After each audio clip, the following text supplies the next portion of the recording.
What's up, Wrangler Nation? Welcome back into another episode of Wranglers Weekly, presented by 575 Pizzeria.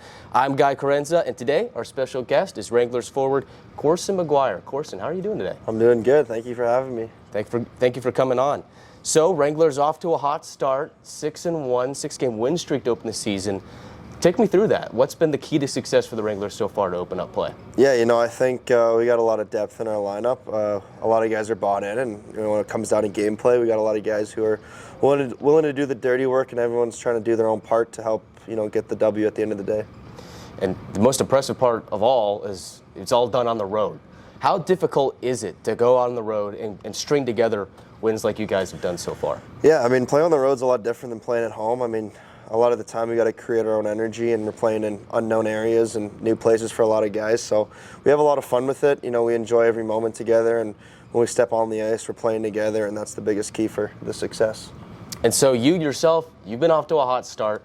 You had the 5-game point streak going, snapped against Fairbanks, unfortunately, but you've been on an absolute tear to start the year. 3 goals, 5 assists. What's been working for you out there? Just keeping it simple, honestly. I'm not trying to do too much out there, just letting the game come to me and reacting to that. I'm playing with some really good guys out there, and, we're connected on all levels, and, our power play has been looking good too, so, everything's clicking for us right now. And so as far as your mindset going into this year, because I remember having a similar conversation with Jack Ivey last year, who had a really good year, and he kind of changed his mindset from year to year, said he wanted to have more of a shooter's mindset. So my question to you is this is year 2 with the Wranglers for you. Has your approach been a little bit different to this year at all, or is it just business as usual for you? I think it's business, but I think when it comes down to it, you got to take your grade A's when they're there. Obviously, when the pass is there, like as a hockey player, you kind of know when to make that play. But at the end of the day, you got to shoot to score, and if the shot's not there, look for the other option. So just keeping every play in mind and just reacting to it. That's all it is. And so you ended up with the Ogden Mustangs at the end of last year, the NCDC. Yep. Just kind of take me through your time there, and did you learn anything from that experience that you think has helped you this year? Yeah, I loved playing in Utah. It was beautiful scenery, nice mountains and all that stuff, and I think it was a good place for me to start off my junior career with. I think I learned a lot. I know I understood the game a lot more. It just gave me time to develop as a player, get used to the junior feel, and come into this second season with the right mindset and understanding what I'm capable of. And so year 2 with the Wranglers, what made you want to come back to Amarillo? Yeah, absolutely. I think the fans here 100% bring me back. The crowd, the rink. I know that they're trying to switch up things from last year, which is I'm really happy to be a part of. I love all the guys who got in the locker room, and those are the guys that called me back. When I'm thinking about making a return here, I'm thinking, who do I got to play with? And that's the biggest thing for me, is just the great guys we got in our locker room. So we're coming off the North American Hockey League showcase in Minnesota. Some wild games there. Yep. You scored the game winner against Maryland. Take me through that goal. Well, I'd love to say that I tried to put that top corner, but I think at the end of the day, 15 seconds left, had a late shift. I was kind of tired. I just figured might as well get it in deep, and I didn't really have a lane to the net. I kind of just wanted to squeak it by the defenseman, and I shot it. I know it went somewhere high, and I turned to go change, and all the boys are coming at me, so I was happy. I watched the replay after. It looks a lot better than what it really was, but at the end of the day, it's just a hockey play. And so is that one of those ones where time is winding down and you're just like, let's just get anything on goal? Or? Yeah, I'd rather get it on net or in their zone with 13 seconds left than turn it over and make a bad play on my end. Yeah. And so this year, wearing number 19. Last year, old 39er, 39. Yep. Is there a reason for the switch up, or? Not really. A number to me hasn't really been much. I like switching them up to see what looks good with my name, I guess, but nothing really to it. Just rocking with 19, and so far it's going good. So I'm happy with it. Hey, it's working pretty good. Yep. So, you're from Toronto. Kind of take me through your upbringings with hockey. Like, how'd you get into hockey, and when did you realize that this is what you wanted to do? Yeah, hockey's huge in Toronto. I think if you're not playing hockey in Toronto, you kind of get frowned upon. But playing with all my buddies, I started skating when I was 2, grabbed the stick when I was 3, and I was instantly kind of drawn to the game. I loved watching the Leafs play and watching Hockey Night in Canada, and that really got me into it. And I kind of really took initiative towards that around age 10, 12, where I started saying, all right, I'm good, but I know that I got to work on a lot of things. So it took from off the ice to my garage and shooting pucks, stick handling, and then my younger sister's actually involved in that too. So that always keeps me going, and I'm happy that she's doing that. I'm happy to help her out. So I think hockey in Toronto's big, and that's probably what got me through it all. Did you go to a lot of Leafs games? I did. We actually used to go to all their practices too until they closed it off for purposes. I don't really know, but yeah, hockey's everything to me. Yeah, that sounds like a great experience. And so, upcoming experiences, NYTEX Sports Center, very tough building to play in. You guys got the Brahmas this week. What do you think are some keys to success to coming away with a couple wins this weekend? I think we just got to keep it simple, honestly. I mean, we know we play our best games when we do what we're known to do, and, you know, play physical, play heavy, play together, and that's the number one thing. I think we don't need to get caught up in, you know, the somewhat rivalry between us, and just play our game, play the hockey game, and just leave it all out there.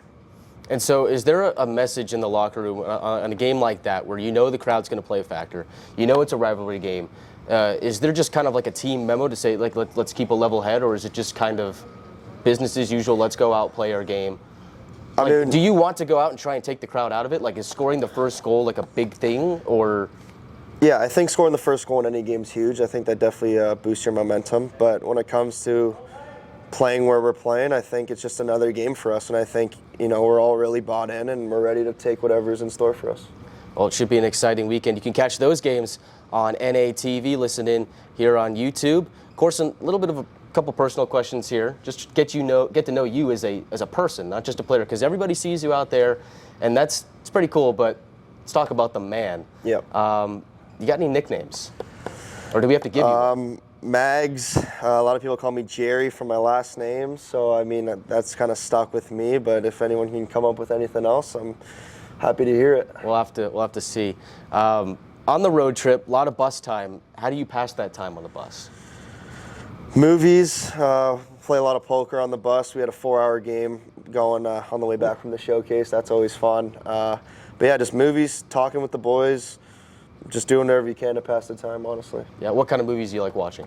Anything, really. I'm open to everything. I'm a big movie guy. Oh, yeah? Classics, new ones, things I don't even know about. Just if it looks cool in the trailer, I'll download it, play it, and see how it goes. So what would you say is your favorite movie then? Oh, that's a tough one. It's one of those things where, like, you don't really think about it until somebody asks you. Yeah, But, like, no, I think, especially being a Canadian, it's hard to say this, but I think the Miracle movie is definitely the number one movie. Ooh. I watched it going down to the showcase just to kind of flip the switch and get ready for the game. And I mean, watching it every time, it's just breathtaking. That pumped you up? Like that word? 100%, yeah. Okay, well, that kind of segues me into my next question. What gets you pumped up before a game? Honestly, I'm a pretty level-headed guy. Like, I try not to get too excited before games, so I kind of just, you know, stretch, warm up, listen to some good tunes, and just kind of relax, you know, and just know that I'm in control out there with my own play, and just try and stay out of my head a bit. What's your favorite song?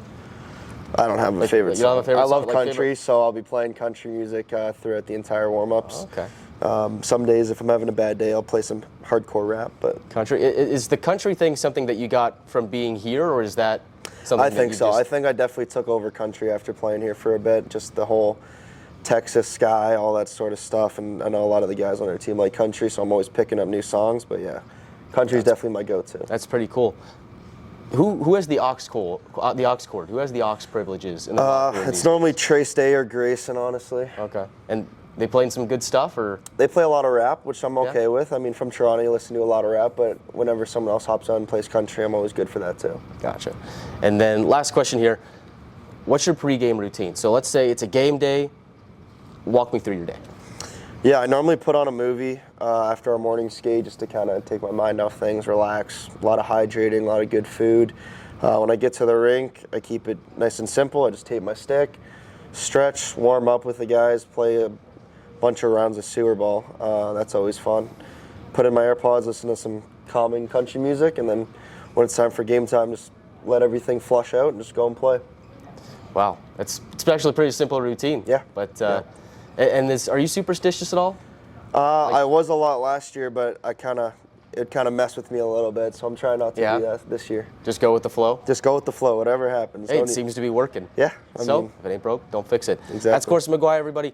Thank you for tuning in to this episode of Wranglers Weekly. Corson, thank you for the time. Thank you for having me. Much appreciated. You can watch him and the Wranglers take on the Lone Star Brahmas on NATV this weekend, and you can also listen in on our YouTube audio feed. Big thank you to 575 Pizzeria for sponsoring Wranglers Weekly. We'll see you next time.